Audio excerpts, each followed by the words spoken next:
Tingnan nyo po, oh. Yan. So, alam naman po natin na ang paputok po ay bagay na ginagawa, tradisyon, pamahiin para mapalayas ang mga malas, mga masasamang espiritu. Isa yan sa mga ginagawa sa bagong taon. Pagkolekta ng 12 prutas para bawat buwan ay maging prosperous. Meron pa, pagsuot ng polka dots, pagkalampag ng coins. Nako, kung Christian ka, hindi mo na dapat ginagawa yan.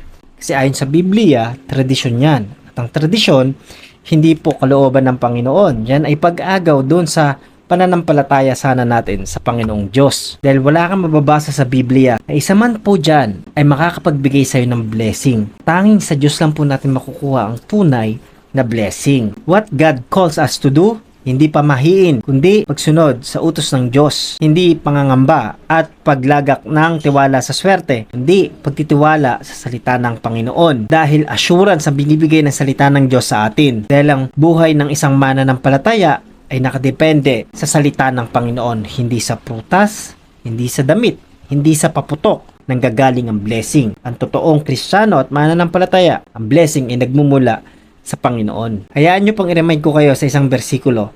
Awit 1 verse 3. Ang taong nagtitiwala at sumusunod sa Diyos ay tulad ng punong itinanim sa tabi ng ilog. Ano man ang kanyang gawin ay pagpapalain.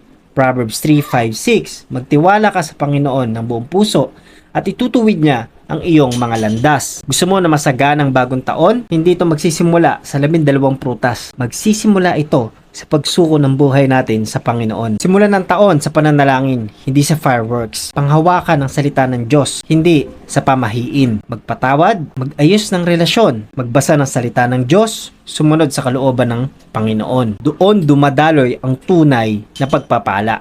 Ang bagong taon ay hindi nakadepende kung ano ang suot mo at kung ano ang nilalagay mo sa table nyo. Ang masaganang bagong taon ay kung sino ang kasama mo. At kung ang kasama mo ang Panginoong Hesus, tiyak sasagana ang buhay mo. Remember, hindi tradition ang magbibigay ng blessing sa buong taon mo, kundi ang salita ng Panginoon. Sabi ng Bible, blessed is the man who trusts the Lord. Kung agree ka, follow us for more Christian videos like this.